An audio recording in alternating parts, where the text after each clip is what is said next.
joining me on the Duane Wilt Show in association with Beer Pirate Radio. We're here to review the pilot batch of the Genesee Brewing Company's Scotch Ale. Now, this is your typical Scotch Ale, and as it's the 7.5% alcohol by volume. It's a typical gravity for a beer like this. I like the label. It's a good looking label. The red and the white, well, the red and the off white has a really good look to it. It's a real classic look. Let's see how it looks out of the bottle, shall we? Now, I was observing the bottle, and I didn't see a Best By date or a Born On date, so that always kind of throws me off a little bit when it comes to a beer, but not much.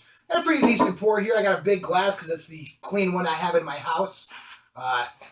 That's all I have to say about it. It's the one I have clean. But we're looking about how it looks in here in a glass. You're figuring this is a typical darkness. It could be a little bit darker actually for a regular Scotch Ale. The Rohrbach, which I enjoy very much, is a much darker alcohol. But it still looks good.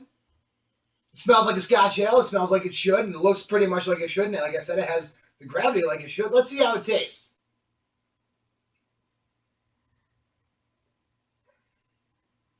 It's not a bad beer. It's not. I feel like it's a little weaker, not in its alcohol like by volume, but as in its flavor, which I think might be affected by the color. I don't know if that's the case or not, but it's definitely a little bit weaker than I normally enjoy as far as the actual Scotch flavor.